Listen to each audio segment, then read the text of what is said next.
Бүгүнкү күндө дүйнөнүн дээрлик көпчүлүк өлкөлөрүндө тышкы миграциянын агымы менен кыргызстандык мекендештерибиз ал жакта ар кандай тармактарда, курулуш тармагында, соода саттык тармагында эмгектенип келишүүдө.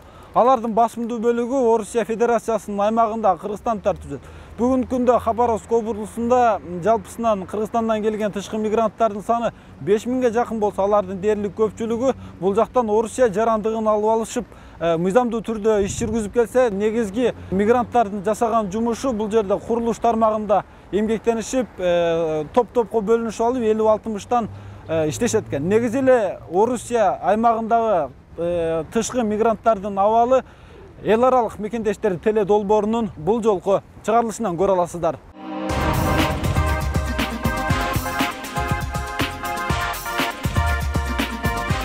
Хабаровск крайы Россия Федерациясынын Ыракы чыгыш аймагында жайгашып, Ыракы чыгыш федералдык округунун курамына кирет. Камтуу аймагы 787.633 чакырым квадраттуу түзүп, Орусия аймагында аянты боюнча 4-орунда турат.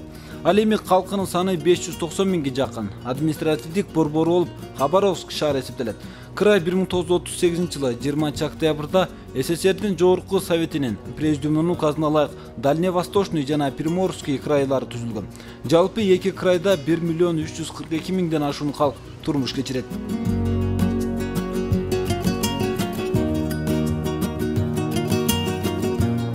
Хабаровский крайда эки чоң шаар бар. Алар Хабаровск жана Комсомольск на Амуре шаарлары. Ошондой эле 17 муниципалдык район, 29 шаар аймагы, 188 айыл аймагы бар. Кара металлургия өндүрүү, аны кайра иштеп чыгуу жана машина куруу тармактары жакшы өнүккөн. Хабаровск облусу Борбор-Кала Москва шаарынан темир жол аркылуу 8533 чакырым, аба каттам аркылуу 6075 чакырым алыстыкта турат.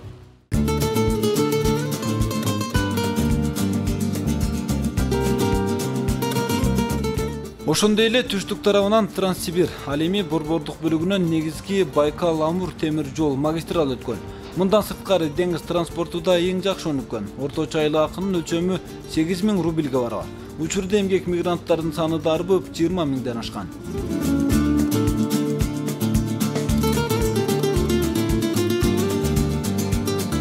Мына ушул 20 миңге жакын эмгек мигранттардын арасынан коңш өлкөлөрдүн жарандары сыяктуу эле биздин мекендештер да бар.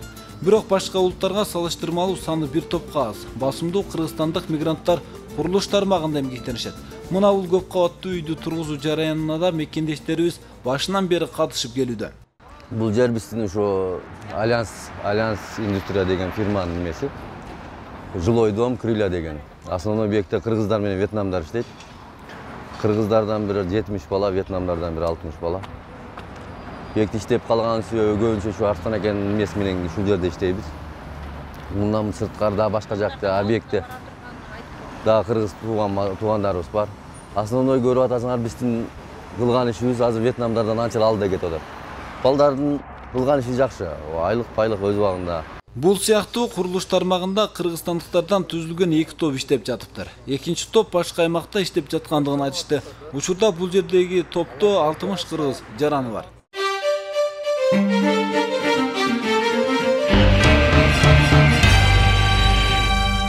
Бардык жумушчуларды курулуш компаниясы жатакана менен камсыздаган. Жумушка курулушчуларды алып келүү жана кайра жеткирүү үчүн атайын унаа да берилген.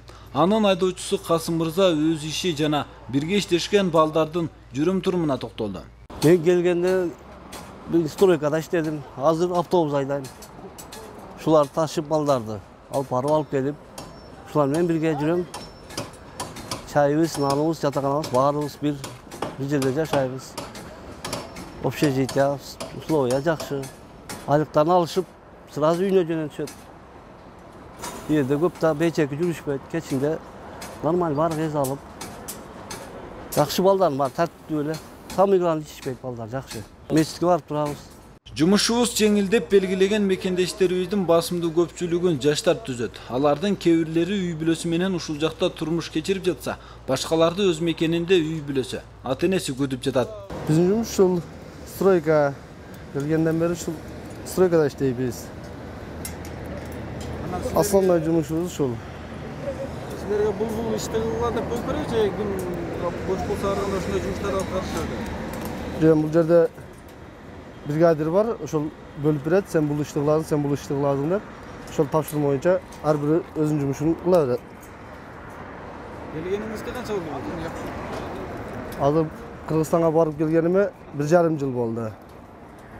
Семьяңыз бар да? Семьям ушул жерде. Bir oğul, bir kızım, gelinçegim ушул жерде. Алар менен коштошуп жаткан учурда кыргыздар келген мейманды үйдөн даамсыздырбай кетирбейт дешип, курулуш жүрүп жаткан аймактагы тамактануучу жайдан даам сызып кетүүнү өтүндү. Суранычын орундатып ашканага кирген учурда ашпозчусу да кыргыз эже экендигине көзүбүз түштү. Эже курулушчуларга күнүнө 2 ирет тамак даярдап берерин айтат. Тамак ашы жеген ичкени кандай экендигин сурабай эле даам сызып жатып, жакшы экендигине өзүбүз күбө болдук. Жеп ичкени өтө жаман эмес, жакшы эле. Нерсеси бар. Барлыгы жетиштүү эле тамагы. Колойдун киргенге айтып. Бул жердеги балдардын баары сиздин чакырышыңызды күтүп турушат экен да, сизди сыйлашып, Ооба, ошондой эле саат 1-ге түшүп келишет дегенде. Бирге түшүп келет. Ал жерден чыккан соң курулуш тармагынын башкы прорабы жолугуп, бул жердеги мекендештерибизден ишмердүүлүгү, негизи эле алар жөнүндө өз ой пикирин билдирүүнү суранды. О наших работниках киргизской национальности. Биздин жумушчулар кыргыз улутунун өкүлдөрү, балдар өз ишинин мыктысы, абдан мээнеткеч. Ар бир берилген тапшырманы өз убагында сапаттуу бүткөрүшөт. Бизде спирттик ичимдиктерди колдонууга тыюу салынган. Ар бир кыймыл аракет көзөмөлдө турат. Тамак ашты өз убагында беребиз. Биз үйдүн курулуш иштерин улантабыз. Келишимге ылайык өз убагында бүткөрүп беребиз. И мы, как говорится, построим дом в срок, и все будут довольны. Ошондой эле биздин журтташтар шаарда мындай имараттардын көбүн курууда өз салымдарын кошкондугун белгилейт. Ал эми буга чейин башка аймактарда курулуш тармагында эмгектенген мекендештерибиз менен баарлашууга уруксат бербей жатышса, бул жерде өзгөчө жакшы мамиле көрсөтүлдү.